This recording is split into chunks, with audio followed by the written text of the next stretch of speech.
ಕೇವಲ ಒಂದು ವರ್ಷದಲ್ಲಿ 52,900 ಕೋಟಿ ರೂಪಾಯಿಯನ್ನ ಯೋಜನೆಗಳಿಗೆ ಖರ್ಚು ಮಾಡಿದ್ದೇವೆ. ಕರ್ನಾಟಕ ಬಿಟ್ಟರೆ ಬೇರೆ ಯಾವ ರಾಜ್ಯದಲ್ಲೂ ಈ ರೀತಿ ಯೋಜನೆಯನ್ನ ಕೈಗೊಂಡಿಲ್ಲ. ವಿರೋಧ ಪಕ್ಷದವರು ಸುಮ್ಮನೆ ಆರೋಪ ಮಾಡ್ತಾರೆ.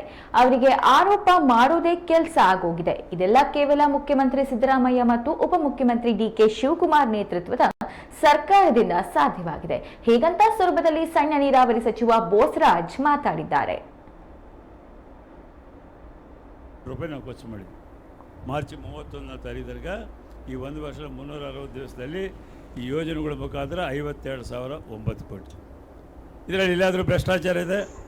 ನೀವು ಯಾರಾದರೂ ಪೆನ್ ತೆಗೆದು ಅಪ್ಲಿಕೇಶನ್ ಫಾರ್ಮ್ ಕೊಟ್ಟರೆ ಅಕ್ಕಿ ಬೇಕಂತೇಳಿ ಆಗಲಿ, ನೀವು ಬಸ್ನಲ್ಲಿ ಹೋಗ್ಲಿಕ್ಕಾಗಲಿ, ನಮ್ಮ ಕರೆಂಟ್ ಫ್ರೀ ಕೊಡೋಂತ ಆಗಲಿ, ಇವನಿಗೆ ನಿಮ್ಮ ಮಕ್ಕಳಿಗೆ 3,015 ಕೊಡಬೇಕಂತೇಳಿ ಆಗಲಿ, ಯಾರೂ ನೀವು ಪೆನ್ನ ತೆಗಿಲಿಲ್ಲ, ನೀವು ಯಾರೂ ಅರ್ಜಿ ಕೊಟ್ಟಿಲ್ಲ. ನೇರವಾಗಿ ನಿಮ್ಮನ್ನು ಗುರುತಿಸಿ ನಿಮ್ಮ ಬ್ಯಾಂಕು ನಿಮ್ಮ ಅಕೌಂಟ್ಗೆ ಹಾಕತಕ್ಕಂಥದ್ದು.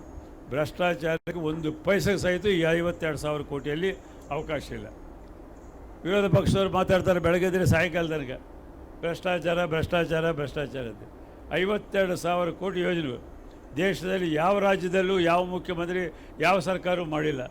ಅಂಥ ಯೋಜನೆ ಜಾರಿಗೊಳಿಸಿ ಎಲ್ಲ ಯಾವುದೇ ಧರ್ಮದವರು ಇರಲಿ, ಯಾವುದೇ ಜಾತಿಯವರು ಇರಲಿ, ಎಲ್ಲರಿಗೂ ಕೊಟ್ಟಿರ್ತಕ್ಕಂಥ ಯೋಜನೆಗಳು ಇವತ್ತು ಕರ್ನಾಟಕದಲ್ಲಿ ನಡೀತಾ ಇದ್ದಾವೆ. ಅಂದರೆ ಶ್ರೀಮಾನ್ ಸಿದ್ದರಾಮಯ್ಯನವರು, ಡಿ.ಕೆ. ಶಿವಕುಮಾರ್ ಅವರ ನೇತೃತ್ವದಲ್ಲಿರ್ತಕ್ಕಂಥ ಸರ್ಕಾರ ಮುಂದೆ ಬರುವಂಥ ದಿನಗಳಲ್ಲಿ ಸಹಿತ ಈ ಬಜೆಟ್ನ ಸಹಿತ ಇನ್ನಷ್ಟು ಜನರಿಗೆ ಅನುಕೂಲವಾಗುವಂಥ ಒಂದು ವಾತಾವರಣ ನಿರ್ಮಾಣ ಮಾಡುವಂಥ ಪ್ರಯತ್ನದಲ್ಲಿ ಇವತ್ತು ಮುಖ್ಯಮಂತ್ರಿಗಳಿದ್ದಾರೆ.